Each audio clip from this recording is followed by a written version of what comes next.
और नवाज शरीफ की वतन वापसी की तैयारियां मुकम्मल हो चुकी हैं। आज दुबई से खुसूसी तैयारी के जरिए रवाना होंगे। इस्लामाबाद एयरपोर्ट पर दोपहर 1 बजे ये लैंड करेंगे, जबकि इस्लामाबाद में कानूनी टीम के साथ मुशावरत भी करेंगे। पाकिस्तान आमद पर 2 प्लान्स तैयार किए गए हैं। प्लान ए के मुताबिक खुसूसी तैयारा शाम 5 बजे लाहौर एयरपोर्ट पर लैंड करेगा। प्लान बी के मुताबिक नवाज शरीफ इस्लामाबाद से हेलीकॉप्टर के जरिए लाहौर पहुंचेंगे। नवाज शरीफ से शहबाज शरीफ और मरीम नवाज का टेलीफोनिक राबता हुआ। जलसे की तैयारियों के हवाले से आगाह किया गया। नवाज शरीफ को जलसागाह की वीडियोज भी भिजवाई गई। मीनारे पाकिस्तान पर बड़ा स्टेज तैयार। लीगी कारकुन नवाज शरीफ के इस्तकबाल के लिए बेताब। मुल्क भर से काफले लाहौर की तरफ चल पड़े। नून लीग की जलसे के लिए तैयारियां उरूज पर पहुंच गई। मुल्क भर से काफलों का सफर शुरू हो गया। नवाज शरीफ कल 4 साल बाद वतन वापस पहुंचेंगे। नवाज शरीफ ने दुबई में मसरूफ दिन गुजारा। इसहाक डार के बेटों के घर पर आला शख्सियात से अहम मुलाकातें भी की। दुबई से खुसूसी तैयारे पर दोपहर को इस्लामाबाद लैंड करेंगे, जहां से नवाज शरीफ का बजरिया हेलीकॉप्टर जलसागाह आमद का इम्कान है। नून लीगी कायद के इस्तकबाल के लिए लाहौर में जगह जगह खैर मकदमी बैनर और नवाज शरीफ की कदावर तस्वीर लगा दी गई। शाही कला में हेलीपैड, जबकि जलसागाह में 40,000 कुर्सियां लग गयी। रोशनियां और साउंड सिस्टम नस्ब कर दिया गया। नवाज शरीफ की लाहौर आमद पर तैयारे से फूल निछावर किए जाएंगे। दीगर सूबों से आने वालों के लिए खेमे लगा दिए गए। मुल्क भर से जलसे में आने वाले कारकुनों के लिए खाबों और नाश्ते का वसी इंतजाम किया गया है। कोयटा से भी कारकुनों से भरी ट्रेन लाहौर के लिए रवाना हो गई। गिलगित बल्तिस्तान से भी काफिला लाहौर के लिए रवा दवा है। मुजफ्फरगढ़ समेत मुख्तलिफ शहरों से भी कारकुन निकल पड़े। पंजाब के अक्सर शहरों से काफिले 21 अक्टूबर की सुबह को लाहौर के लिए रवाना होंगे।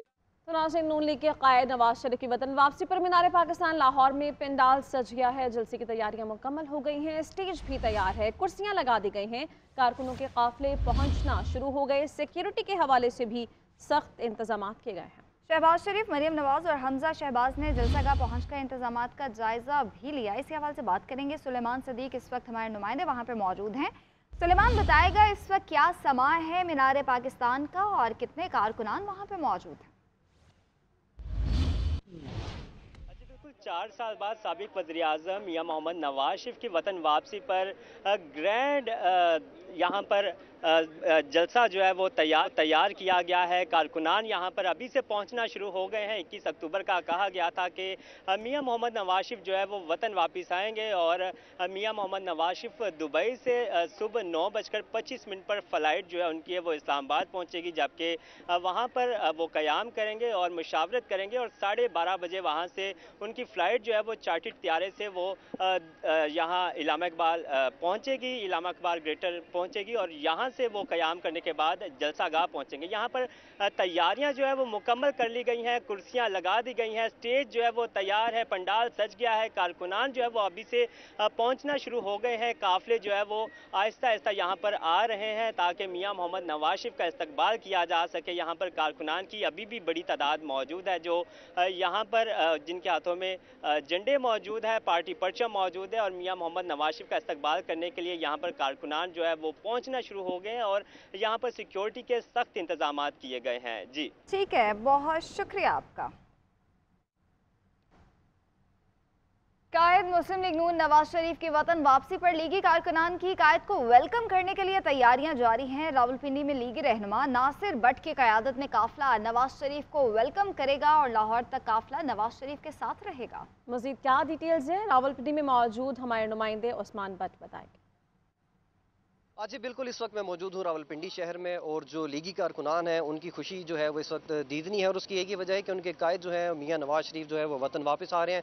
उनको वेलकम करने के लिए यहाँ पर तैयारियां इस वक्त की जा रही हैं और इस वक्त मेरे साथ नासिर भट्ट मौजूद हैं। अगर मैं कहूँ कि वो मियां नवाज शरीफ की परछाई है तो बिल्कुल गलत नहीं होगा। आइए उनसे भी गुफ्तगू करते हैं। जी मोहतरम, ये बताइएगा कायद आपके वापस आ रहे हैं, क्या जज्बा है, किस तरह से वेलकम करने की तैयारियाँ? देखें, जज्बा आपके सामने है। आज की रात जो है ना, ये चांद रात है हमारे लिए।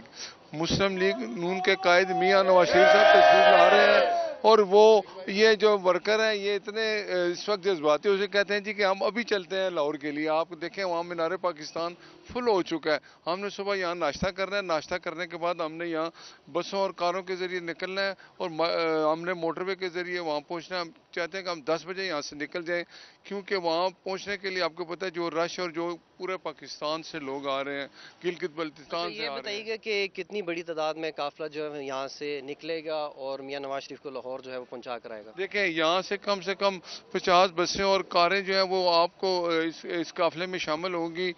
हज़ारों की तादाद में वर्कर जो है, कई लोग खुद आ रहे हैं कि हमें हमारे नाम लिखे, हमने हर सूरत जाना है। हम उनको कह रहे हैं कि हम आपको साथ लेके जाएंगे। सुबह आप मंजर देखेंगे जब हम यहाँ से निकलेंगे तो फिर ये शहर देखेगा। रावलपिंडी शहर वैसे भी मुस्लिम लीग नून का गढ़ था।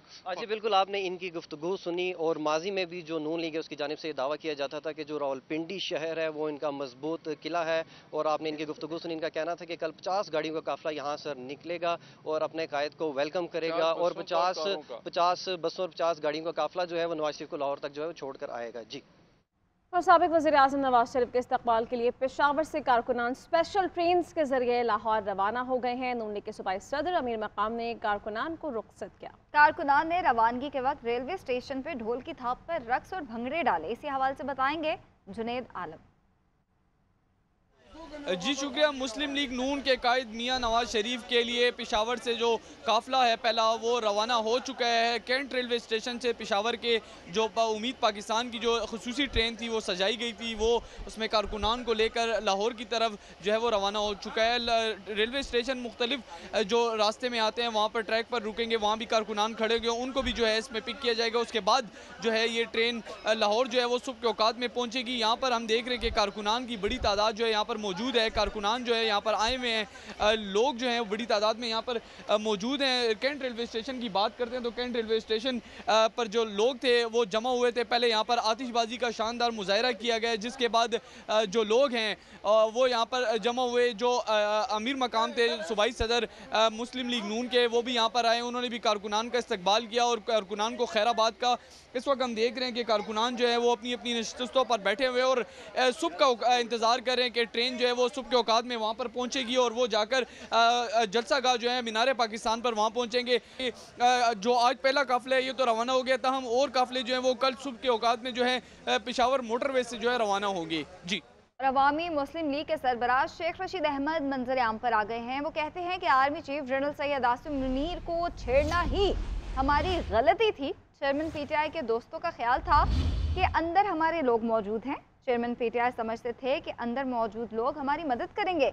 एक टीवी इंटरव्यू में उनका कहना था कि चेयरमैन पीटीआई एक जिद्दी सियासतदान है। मजीद कहा कि 9 मई हमें लड़ गया। 9 मई चेयरमैन पीटीआई और हमारे खिलाफ ब्लैक डे है।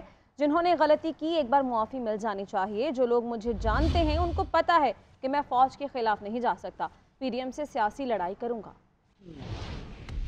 मैं बस चिल्ले पे ही समझे तबलीगी जमात के कुरान का 40 दिन मुताला ही करता रहा। मेरी एक सीट की पार्टी है, पाकिस्तान में मेरी सबसे छोटी तरीन पार्टी है। मैं समझता हूँ कि आसिम मुनीर को छेड़ना ही हमारी गलती थी और पाकिस्तान में मैं पहले दिन से अपनी अजीम अफवाज के साथ हूँ और आज भी मैं फ़ौज के साथ हूँ, खड़ा हूँ। खान साहब को भी हमेशा यही गुजारिश कीजिए कि हमें इनसे बना के रखनी चाहिए। मैं समझता हूँ कि हमारी पाक फ़ौज के ऐसे अदारे हैं कि इनके नाम जो हैं वो न लिए जाएं। मैं हर मीटिंग में, अब मैं नंबर बनाने के लिए नहीं कहना चाहता, मैं चिल्ला काट आया हूँ। मैं ईमानदारी से ये समझता हूँ कि इस मुल्क में, ये मुल्क अदारों के बगैर ये मुल्क ना चल सकता है। ना इस मुल्क में इतनी सख्त रह गई है हालात और वाक़यात में, इस मुल्क की जो इकॉनमी डिजास्टर है, जो हालात हैं। सो हमें सियासतदान और अदारों को मिलकर चलना चाहिए और जब सियासतदान की लड़ाई होती है अदारे से, हमेशा अदारे जीतता है। हमारे मसले इतने उलझ गए हैं कि इनको सुलझाना चाहिए।